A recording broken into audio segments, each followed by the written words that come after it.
Tu n'es plus la bienvenue ici, maman. Ces mots, tranchants comme une lame, avaient résonné il y a 20 ans devant la porte de notre maison à Colmar. J'avais alors 38 ans, encore vêtue de noir pour le deuil de mon mari, emporté brutalement dans un accident de voiture. Veuve du jour au lendemain, je me retrouvais seule face à un vide immense. Mon fils, mon unique enfant, me fixait avec des yeux où je ne reconnaissais plus le petit garçon joyeux que j'avais porté, nourri et protégé de toutes mes forces. À ses côtés, une jeune fille aux cheveux blonds se tenait, les bras croisés, le sourire glacial. C'était elle qui avait soufflé ce courage cruel à mon fils. Je l'avais compris au frémissement à peine perceptible de sa main serrant celle de sa compagne. Ce jour-là, mon fils m'avait expulsé de chez nous, de notre foyer, de ma vie d'autrefois.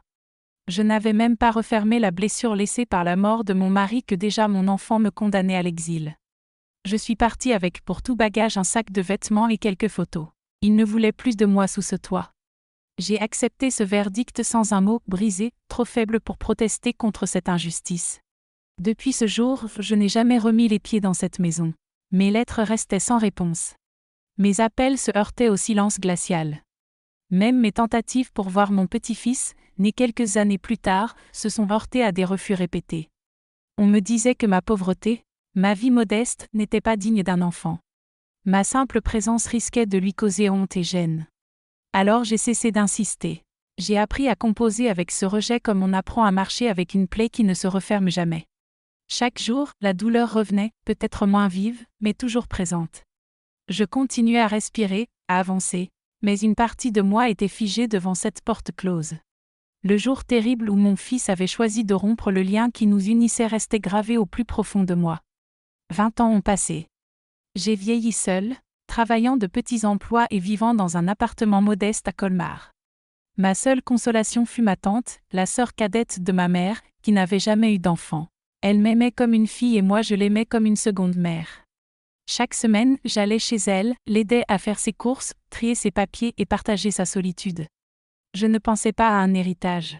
Je ne pensais qu'à la chaleur de ses yeux quand elle me disait « Toi au moins, tu es resté ». Lorsque la mort est venue la chercher, un matin de janvier, j'ai cru perdre la dernière personne qui me maintenait debout. Quelques jours plus tard, en sortant du notaire, je tremblais d'un étonnement que je peinais à contenir. Ma tante avait soigneusement rédigé son testament. Elle m'avait légué tout ce qu'elle possédait. Une maison élégante au cœur de Colmar, un vaste terrain en Alsace, des comptes garnis d'une épargne patiemment constituée. Moi, qui avais compté chaque centime pendant des années, je devenais soudain l'héritière d'un patrimoine que je n'avais jamais osé imaginer. À peine avais-je commencé à mesurer l'ampleur de ce bouleversement qu'il est apparu. Mon fils, celui qui m'avait rejeté et effacé, 20 ans de silence derrière lui, sonnait à ma porte. Le voir sur le seuil m'a coupé le souffle. Ses traits avaient changé, mais ses yeux conservaient une lueur que je connaissais. Il m'a prise dans ses bras comme si rien ne s'était passé, comme si 2 décennies n'avaient pas creusé un gouffre entre nous. Maman, j'ai tellement regretté, sa voix tremblait, et j'ai voulu y croire. Une mère veut toujours y croire. Il parlait de me ramener chez lui, de rattraper le temps perdu, de me présenter enfin à mon petit-fils devenu adolescent. Il disait que je n'avais plus à m'inquiéter de rien, qu'il veillerait sur moi. Ces mots étaient doux, mais quelque chose derrière eux sonnait faux. Je me sentais partagée entre la joie enfantine de le revoir et un pressentiment lourd, oppressant. Pourquoi maintenant? Pourquoi après tant d'années de silence? La réponse, je l'avais devinée avant même qu'il ne l'avoue. Il avait appris pour l'héritage. Le nom de ma tante, connu de tous dans le quartier, avait éveillé sa curiosité. Et soudain, ce fils qui n'avait jamais montré de tendresse depuis 20 ans semblait redécouvrir sa mère. Je n'ai rien dit. Pas un reproche, pas une plainte. J'ai ouvert la porte, servi du thé et je l'ai laissé parler. Mais au fond de moi, une décision se formait. Cette fois, je ne me laisserai pas dépouiller, pas une seconde fois. Et vous, cher lecteur, que feriez-vous si l'enfant que vous avez porté, nourri et élevé revenait uniquement attiré par votre argent? Pardonneriez-vous ou protégeriez-vous ce qu'il vous reste de dignité? Dites-le moi dans les commentaires. Vos mots pourraient être les seules lumières capables d'éclairer les nuits sombres de celles et ceux qui, comme moi, ont goûté à l'ingratitude. Je n'ai pas toujours été cette femme aux cheveux blancs et aux mains marquées par les rides. J'ai eu moi aussi ma jeunesse, pleine de rêves, de lumière et d'espoir. Quand je repense à mes 20 ans, je revois Colmar sous un autre visage. Les petites rues baignées de soleil, les maisons à colombages peintes de couleurs vives, l'odeur du pain chaud qui s'échappait des boulangeries au petit matin. J'étais une jeune fille vive et travailleuse, persuadée que la vie me réserverait un chemin simple, être aimée, fonder une famille et me consacrer à mes proches. C'est à 22 ans que j'ai rencontré celui qui allait devenir mon mari. Un grand brun aux yeux clairs, ouvrier dans une menuiserie. Il n'avait pas beaucoup d'argent, mais son sourire était franc, et sa manière de me regarder faisait que je me sentais unique au monde. Avec lui, je me sentais protégée, prête à affronter toutes les tempêtes. Nous nous sommes mariés un printemps, dans la petite église de mon quartier, avec peu de moyens mais beaucoup d'amour. La salle des fêtes décorée de fleurs cueillies par mes cousines, le repas préparé par mes tantes, les rires des voisins. Ce fut une journée simple mais gravée dans ma mémoire pour toujours. Rapidement, notre bonheur s'est agrandi avec l'arrivée de notre fils. Je me rappelle ce jour comme si c'était hier. J'avais 25 ans. La pluie tombait doucement quand j'ai entendu son premier cri, et le monde entier m'a semblé s'illuminer. Je l'ai tenu contre moi, ce petit être fragile, et j'ai juré de tout faire pour lui. Rien n'aurait dû entacher cette promesse. Nous n'avions pas d'abondance, mais nous vivions avec dignité. Mon mari travaillait sans relâche à l'atelier. Quant à moi, je faisais des ménages et de la couture pour les voisins. Chaque centime économisé nous rapprochait de nos projets. Nous avions acheté une petite maison à crédit, modeste mais pleine de chaleur. Je me souviens de nos soirées d'hiver passées à trois, lui blotti dans son berceau, nous deux parlant de l'avenir devant le feu qui crépitait. Je rêvais qu'il devienne médecin ou professeur, qu'il ait une existence meilleure que la nôtre, sans peine ni privation. Les années ont filé, rapides comme si elles nous échappaient. Mon mari travaillait toujours davantage, parfois jusqu'à l'épuisement. Moi, je m'occupais de tout le reste, repas, lessive, école, factures, rendez-vous. Je mettais de côté mes propres désirs sans y penser. Quand d'autres femmes partaient en vacances ou s'offraient une nouvelle robe, je gardais l'argent pour les fournitures scolaires, les factures d'électricité, ou les imprévus qui surgissaient toujours. Je ne me plaignais jamais. C'était pour lui, pour notre fils, pour que sa vie soit douce. Mon mari et moi formions une équipe silencieuse. Peu de mots, mais une confiance solide. Et puis il y avait ces instants simples qui valaient tous les trésors, les balades à vélo le dimanche, les pique-niques dans les vignes au printemps, les anniversaires célébrés autour d'un gâteau fait maison. Le bonheur se nichait dans ces petits riens, dans le rire éclatant de notre fils, dans ses yeux émerveillés à Noël, dans ses cahiers où il dessinait des soleils. Je croyais que rien ne pourrait briser cette harmonie fragile. Mais la vie a sa manière insidieuse de rappeler sa cruauté. Mon mari avait 42 ans lorsqu'il nous a été arraché. Un accident absurde et brutal, une voiture qui ne s'arrête pas à un feu rouge. J'avais 38 ans et, en une nuit, j'ai perdu celui qui portait la moitié de mon fardeau. Je me suis retrouvée seule avec un adolescent de 20 ans qui ne comprenait pas la violence de ce destin. Je me souviens de son regard à l'enterrement, fermé et distant. J'ai cru que c'était le poids du deuil, mais ce silence est vite devenu de la distance. J'ai redoublé d'efforts pour combler ce vide et l'aider à traverser cette épreuve, mais lui semblait déjà ailleurs, porté par une autre vie, une autre présence. Sa petite amie de l'époque, ambitieuse et déterminée, a rapidement pris toute la place. Je n'ai pas osé m'y opposer. Je pensais qu'il avait besoin d'amour et de compagnie, et je refusais de devenir une mère possessive. Alors, j'ai encaissé, accepté les remarques silencieuses. J'ai compris que mes conseils ne comptaient plus et que ma voix ne portait plus. Je ne savais pas encore que ce n'était que le début d'un long chemin de solitude. À cette époque, je m'accrochais encore à mes souvenirs de jeunesse, à ces années où nous étions heureux malgré la pauvreté. Je me disais qu'un jour, il se souviendrait des sacrifices consentis pour lui, de cet amour sans condition. Je nourrissais encore l'espoir qu'il reviendrait vers moi, qu'il redeviendrait ce petit garçon qui me tenait la main pour traverser la rue. Mais la réalité s'est imposée peu à peu, à travers les gestes qui m'éloignaient et les regards qui ne me cherchaient plus. Ce fils pour qui j'avais tout sacrifié m'échappait déjà, comme si je n'avais jamais existé pour lui. À cette époque, je ne pouvais pas imaginer jusqu'où irait son rejet, ni le précipice qui m'attendait. Les premiers signes étaient subtils, presque imperceptibles pour quiconque ne voulait pas les voir.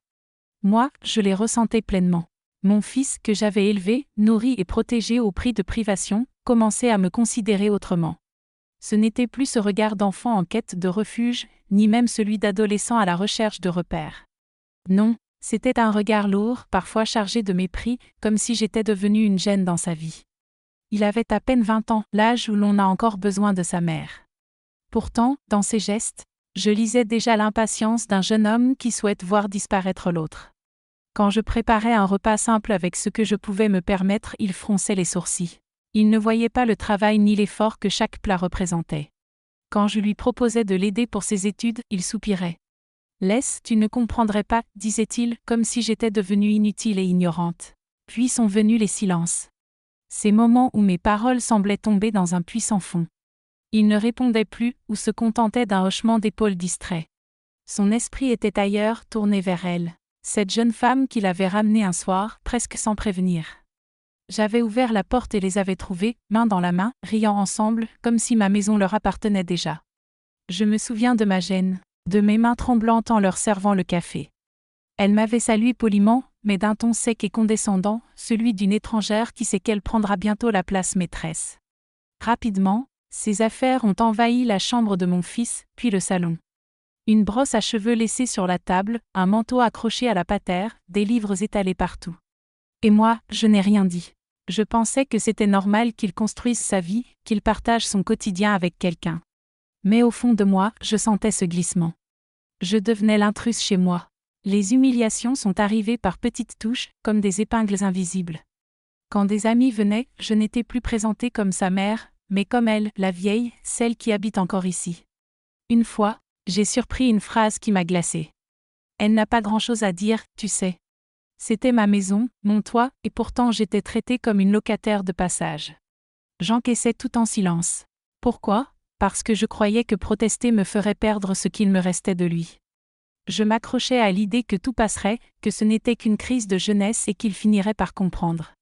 Alors, je me taisais, je me faisais petite, j'avalais les remarques et baissais les yeux devant les regards des approbateurs. Mais ce silence avait un prix. Peu à peu, je disparaissais. Je n'étais plus invitée à leur conversation. Je n'étais plus consultée pour les décisions. Quand j'entendais rire derrière une porte close, je savais que ce rire n'avait plus aucun lien avec moi. J'étais devenue une ombre dans ma propre maison. Je me rappelle une scène banale, mais qui a gravé dans mon cœur une cicatrice indélébile. C'était un soir d'hiver. Je m'étais installée près de la fenêtre, un tricot entre les mains. Il est passé devant moi sans me regarder, portant une assiette préparée par sa compagne. Je lui ai demandé doucement, « Tu veux que je t'aide à réviser ton examen ?» Il a haussé les épaules et répondu, « Non merci, j'ai quelqu'un d'autre pour ça maintenant. » Quelqu'un d'autre ? Comme si mon rôle de mère avait disparu du jour au lendemain, remplacé par une étrangère. La solitude est devenue mon quotidien. Le matin, je me réveillais dans une maison qui ne m'appartenait plus vraiment. Le soir, je m'endormais en retenant mes larmes pour qu'ils ne les entendent pas. J'avais l'impression d'être invisible, transparente, une présence dont on ne voulait plus.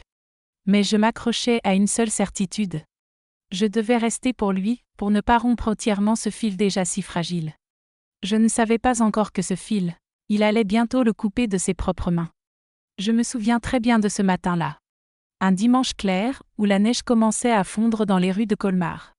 J'avais préparé du café et je rangeais un tiroir du buffet, celui où je gardais quelques papiers importants.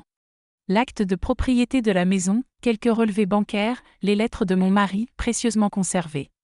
C'était presque une habitude, ce besoin de vérifier que tout était encore là, comme si ces documents représentaient les derniers morceaux solides de ma vie.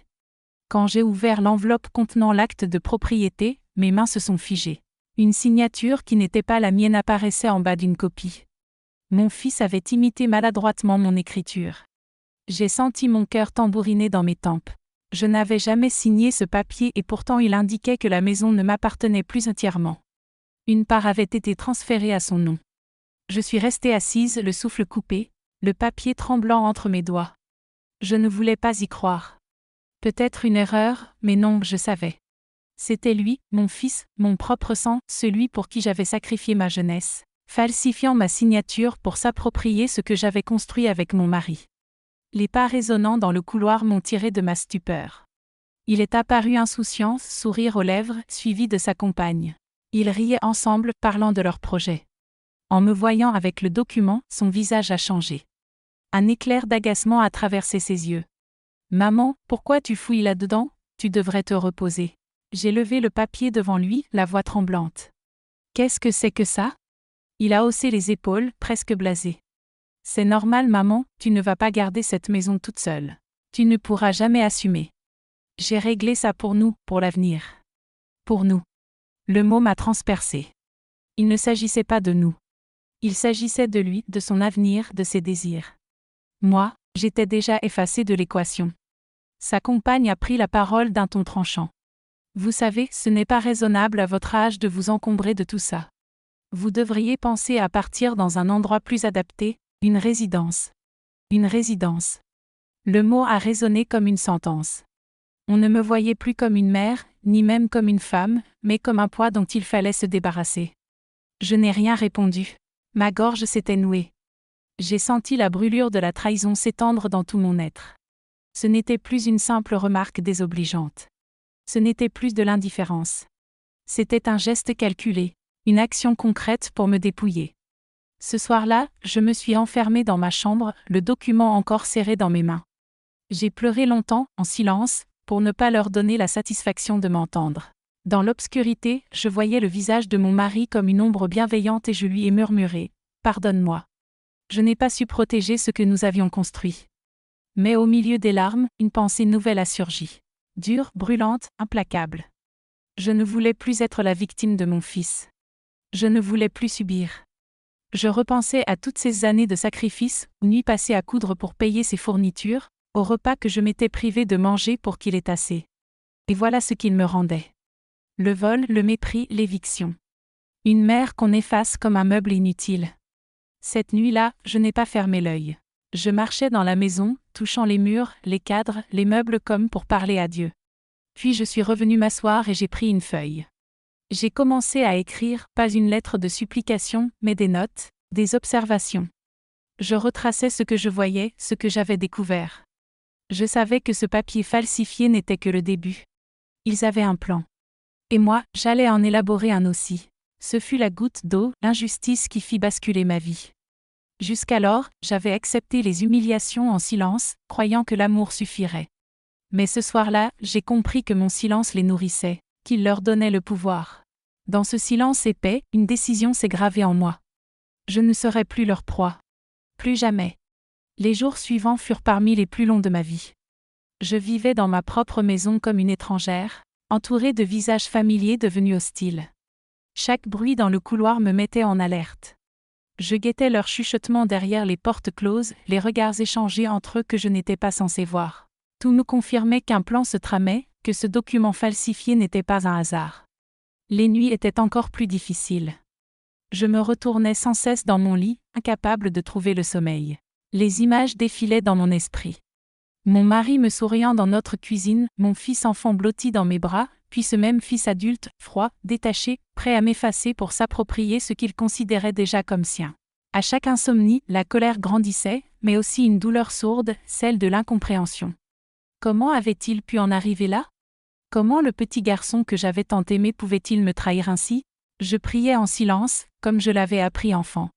Je murmurais des mots à mi-voix. Non pas pour un miracle, mais pour trouver la force de tenir debout. Mon Dieu, aide-moi à ne pas sombrer. Donne-moi le courage de me protéger, au moins cette fois. Le matin, je portais un visage impassible. Je faisais semblant de ne rien savoir. Je répondais à leurs paroles sans trahir mes pensées. J'accomplissais mes tâches quotidiennes comme si tout était normal. Mais à l'intérieur, je notais chaque détail. Les conversations, les regards, les gestes.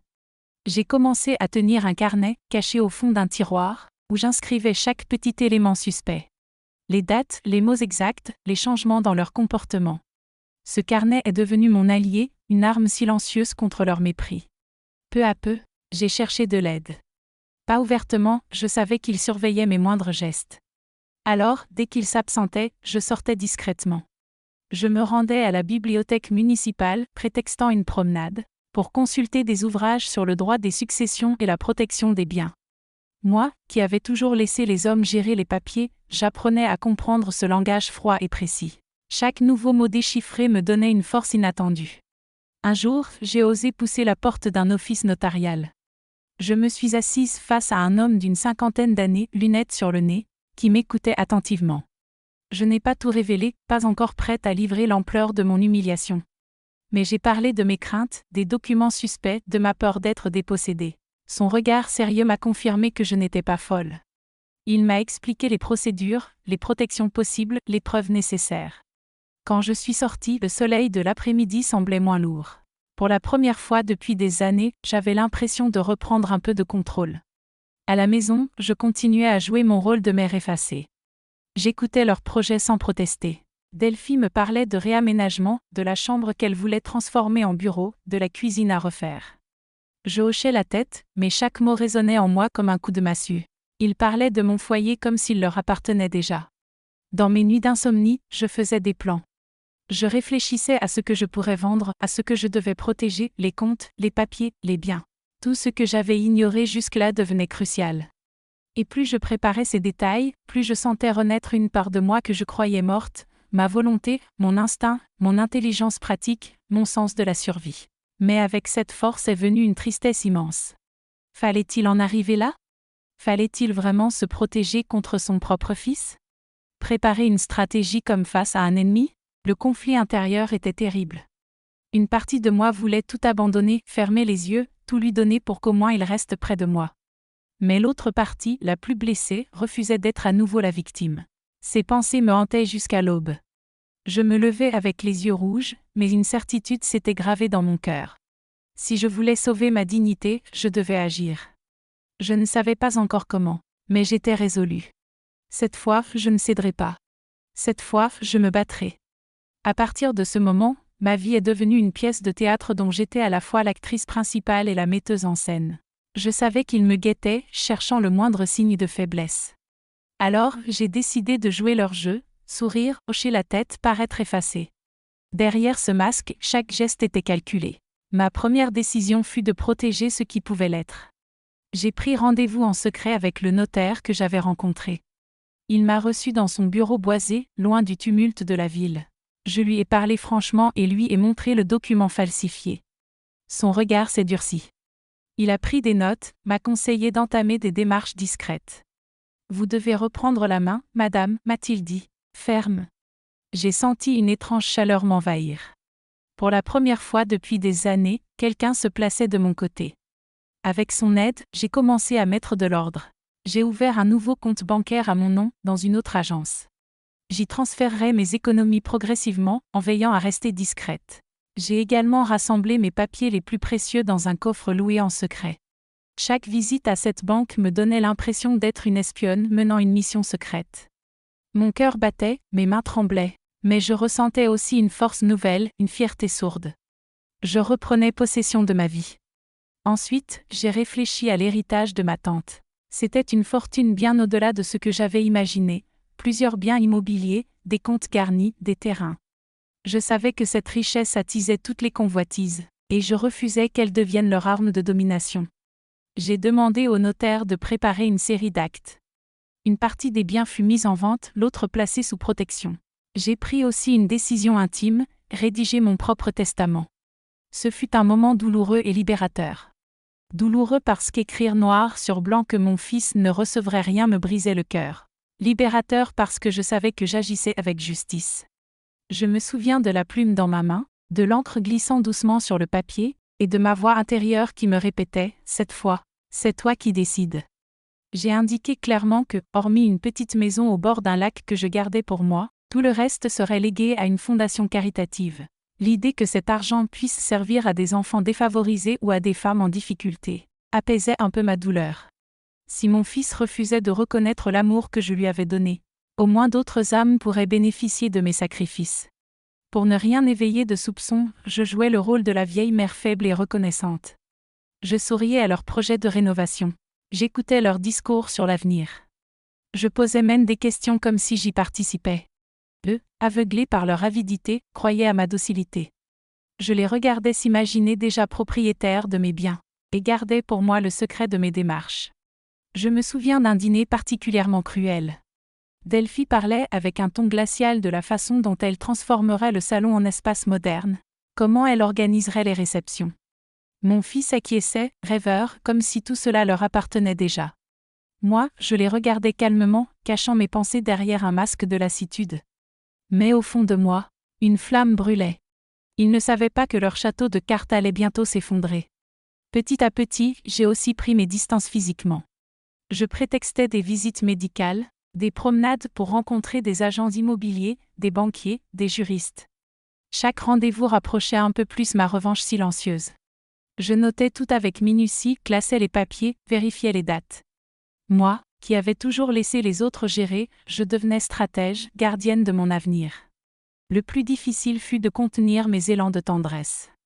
Au milieu de cette préparation froide, il restait cette femme qui espérait malgré tout. Une petite voix me soufflait parfois, et s'il changeait, et si un matin il se rappelait que tu es sa mère ? Ces moments de faiblesse me brisaient presque plus que la colère. Mais chaque fois, le souvenir du document falsifié revenait comme une claque. Non, je ne pouvais pas fermer les yeux, pas encore une fois. Ainsi, derrière mes silences, je bâtissais un mur invisible. Chaque pierre posée était une protection, chaque décision une victoire intime. Je n'attendais plus leur amour. Je n'attendais plus de reconnaissance. Je préparais simplement le jour où ils découvriraient que leur avidité n'avait servi à rien. Et plus les semaines passaient, plus je me sentais différente, moins faible, moins soumise. J'avais l'impression de retrouver une part de moi oubliée, une force que la vie et les humiliations avaient ensevelie. Ce n'était pas de la vengeance au sens brutal du terme. Non, c'était autre chose, un instinct de survie affiné, une justice silencieuse. Je savais que le moment viendrait bientôt, très bientôt, et j'étais prête. Le jour est arrivé plus vite que je ne l'aurais cru. Tout s'était mis en place avec une précision presque cruelle, comme si le destin attendait ce moment. C'était un matin d'avril clair et doux.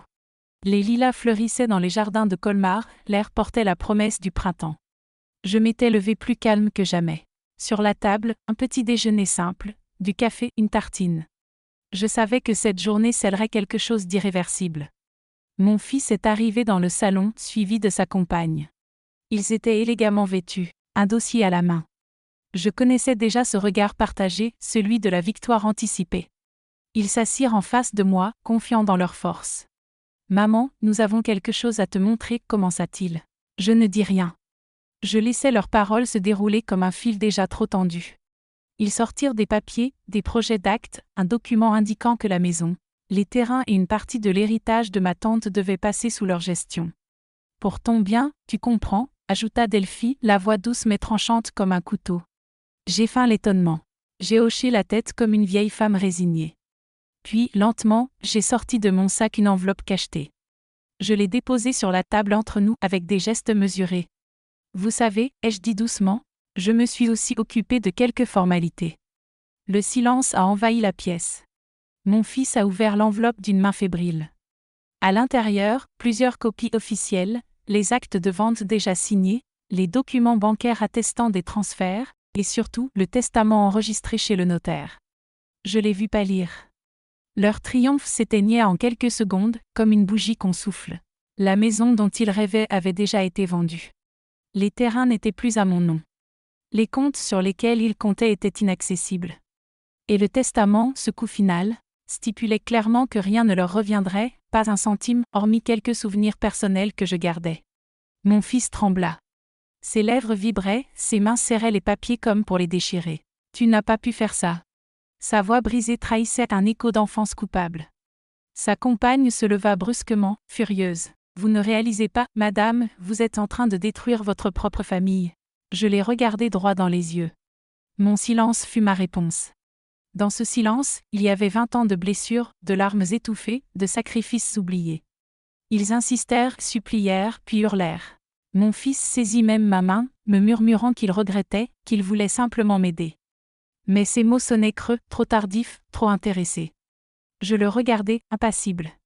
C'était lui, autrefois, qui m'avait dit que je n'étais plus la bienvenue. C'était lui, qui m'avait tenu dehors. Aujourd'hui, c'était moi qui détenais les clés. La scène dura de longues minutes. Pris entre colère et supplication. Moi, immobile, calme comme une statue, j'avais tout prévu, tout verrouillé. Rien ne pouvait être défait. Enfin, je me suis levée. J'ai ramassé les papiers et les ai remis dans mon sac. Il n'y a plus rien à dire, ai-je soufflé. Et je suis partie, les laissant sidérés, impuissants dans le salon. Je marchais dans la rue, le soleil sur mon visage. Mon cœur battait fort, mais pas de peur. Non, c'était autre chose, une sérénité étrange, comme si la justice venait enfin d'être rendue. Pour la première fois depuis 20 ans, je me sentais entière. Le piège s'était refermé. Cette fois, ce n'était pas moi qui étais prise au piège. Après ce jour, plus rien ne fut pareil. La maison qui avait été remplie de voix, de projets, de faux rires, devint un champ de ruines silencieuses. Mon fils et sa compagne, privés de ce qu'ils croyaient déjà posséder, se mirent à se déchirer entre eux. Ce qui avait semblé une alliance solide contre moi se transforma en guerre ouverte. Je n'avais plus besoin d'être là pour en être témoin. Les échos de leur chaos me parvenaient malgré moi. Des voisins discrets me rapportaient les cris, les portes claquées, les insultes échangées. Delphi accusait mon fils de faiblesse, de n'avoir pas su contrôler la situation. Lui, en retour, l'accusait de l'avoir poussé trop loin, de l'avoir entraîné dans des manœuvres qui lui échappaient. Le vernis de leur couple se fissurait, révélant des fractures profondes. L'argent qu'ils espéraient était devenu poison. Une obsession transformée en rancune. Chaque conversation se terminait en dispute. Chaque regard portait la marque du ressentiment. Leur complicité s'était envolée. Je savais qu'ils n'étaient plus unis que par la rancune. Quant à moi, je m'étais déjà éloignée. Je n'habitais plus sous leur toit. J'avais quitté cette maison qui m'avait vu souffrir, et je m'étais réfugiée dans un petit appartement choisi avec soin, loin de leurs intrigues. Là, j'apprenais à respirer de nouveau, à goûter à une solitude apaisée plutôt qu'imposée. Mais je ne pouvais m'empêcher de penser à eux, à ce fils qui avait été ma raison de vivre et qui récoltait maintenant le fruit amer de sa cupidité. Je ne prenais aucun plaisir à voir son couple s'effondrer. Je n'éprouvais pas de tristesse profonde non plus. J'étais comme une spectatrice à distance, étrangère à ce drame qui n'était plus le mien. Des vérités enfouies éclataient au grand jour. J'appris par des murmures que mon fils avait accumulé des dettes, qu'il avait fait des promesses qu'il ne pouvait plus tenir. Derrière l'arrogance de Delphi se cachait une peur constante de manquer d'amour comme elle avait rejeté les autres. Leur avidité les avait conduits à leur propre perte. Moi, je n'avais eu qu'à me retirer pour les voir s'effondrer. C'était une sensation étrange. Toute ma vie, j'avais cru que ma présence, mes sacrifices, mon amour étaient indispensables. Et voilà que, désormais effacée, la vérité éclatait. Je n'étais pas la cause de leurs maux, ni le poids de leurs échecs. Leur malheur venait d'eux-mêmes, de leur avidité, de leur incapacité à aimer autrement qu'à travers la possession. Je me surpris à marcher dans les rues de Colmar, sans crainte de les croiser.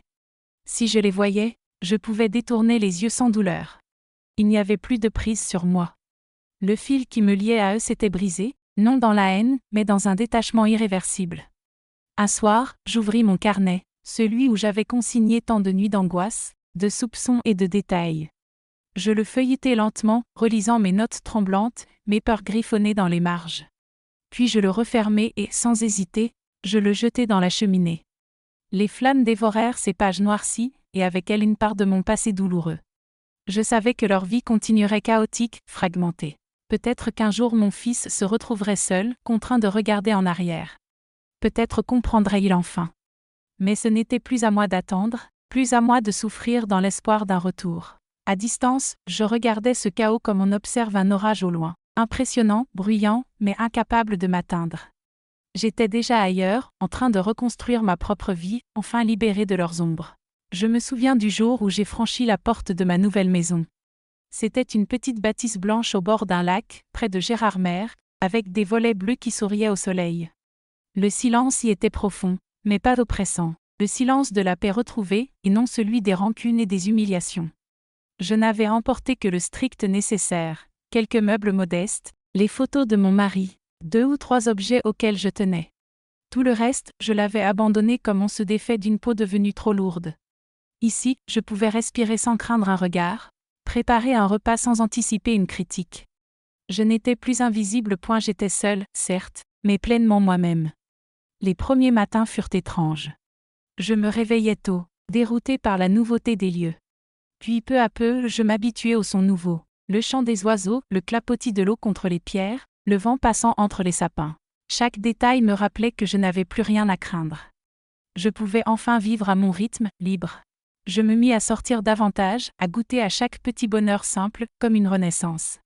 Le village voisin n'était pas grand, mais ses habitants avaient cette chaleur discrète, celle de ceux qui vivent près de la nature. La boulangère me saluait par mon prénom après seulement quelques jours. Un voisin m'apportait parfois du bois pour le feu. Une femme d'une 60aine d'années, rencontrée au marché, m'invita un jour à prendre un café. Peu à peu, sans m'en rendre compte, je tissais de nouveaux liens. Pas des liens de sang, mais des liens choisis, légers, sincères. Je découvrais la douceur des petites choses. Lire au bord du lac, Regarder les reflets du soleil se briser sur l'eau, écouter la pluie frapper doucement contre les vitres. Ces instants, oubliés dans l'agitation de ma vie passée, me rappelaient que le bonheur pouvait tenir dans un souffle, dans un simple silence habité. Un jour, en me promenant, je tombai sur un groupe de bénévoles distribuant des repas chauds à des familles précaires. Je les observai un moment, puis l'un d'eux m'adressa la parole. « Vous voulez donner un coup de main ?» J'acceptai presque sans réfléchir. Très vite, je me retrouvai à couper du pain, à remplir des assiettes, à sourire à des enfants. Ce fut un choc, mais un choc doux. Je réalisai que l'argent que j'avais choisi de donner à une fondation permettait peut-être déjà un peu de réconfort à ces visages. J'avais transformé ma douleur en quelque chose de plus grand que moi. À travers ce service, je découvrais une autre forme d'amour, pas celui des liens familiaux, toujours fragiles, parfois cruels, mais celui d'une humanité partagée. Dans les yeux de ces enfants, il y avait une reconnaissance muette que je n'avais jamais espérée. Ils ne connaissaient rien de mon histoire, et pourtant leur sourire me rendait plus riche que toutes les propriétés de ma tante. Le soir, en rentrant, je pensais encore à mon fils. J'aurais voulu dire que je ne pensais plus à lui, mais ce serait mentir. Sa silhouette revenait, son regard froid, ses suppliques tardives. La brûlure de son rejet restait, mais avec le temps, elle se transformait en cicatrice. Visible, mais indolore. Je me demandais parfois si je pourrais lui pardonner. Pardonner, pas pour lui, mais pour moi, pour apaiser entièrement mon cœur. Certains soirs, je murmurais son prénom dans le silence, comme pour l'envoyer dans l'air vers lui, où qu'il soit. Je ne cherchais plus à le revoir, mais je priais pour qu'un jour il trouve la paix avec lui-même. Dans cette maison au bord de l'eau, j'appris enfin la sérénité. Je me regardais dans le miroir sans honte, j'acceptais mes rides comme des cicatrices de guerre gagnée. J'appris que l'on peut renaître même après avoir tout perdu. Je n'étais plus seulement la veuve oubliée ni la mère rejetée. J'étais une femme debout, libre, qui avait trouvé la force de tracer un nouveau chemin. Dans le reflet du lac, je ne voyais plus une femme seule, mais une femme réconciliée avec elle-même.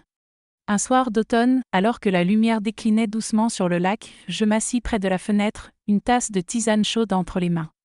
Le vent faisait frissonner les arbres, soulevant les feuilles mortes dans une danse silencieuse. Devant moi, un paysage de fin de cycle. Je savais qu'il était temps de faire face à mon passé. Je repensais à tout le chemin parcouru, la jeune femme amoureuse, certaine que l'amour conjugal durerait toujours, la mère sacrifiée, croyant que ses efforts offriraient à son fils une vie meilleure, la veuve brisée, trahie par son enfant unique, la femme humiliée, dépossédée jusque dans sa dignité. Et enfin, celle que j'étais devenue, une survivante silencieuse ayant appris à transformer ses blessures en force, son silence en arme, sa solitude en liberté. Je n'avais pas triomphé au sens héroïque. J'avais payé le prix immense de la perte d'un lien maternel que rien ne pouvait remplacer. Aucune victoire matérielle, aucune revanche, aucune fondation ne comblerait ce vide. Mais j'avais choisi de ne pas me laisser anéantir. J'avais choisi de ne plus être réduite au rôle de victime. En repensant à mon fils, une mélancolie profonde restait. Peut-être regrettait-il au fond de lui. Peut-être comprendrait-il un jour. Mais cela n'aurait plus d'effet. Je ne pouvais pas revenir en arrière. Je ne pouvais plus redevenir la mère naïve qui croyait que l'amour suffisait. Ce silence désormais n'était plus celui de la soumission, mais celui de la dignité. Je posai ma tasse, fermai les yeux et murmurai pour moi-même. Le silence peut aussi être une forme de justice. Ces mots n'étaient pas une revanche, mais des adieux. Adieu à l'illusion d'une famille parfaite. Adieu à l'espoir d'un pardon immédiat. Adieu à la douleur de l'injustice. J'ouvris les yeux point le ciel s'assombrissait. Les premières étoiles apparaissaient. Je me sentais seule, certes, mais debout, fière malgré tout. Oui, j'avais perdu un fils, mais je m'étais retrouvée moi-même.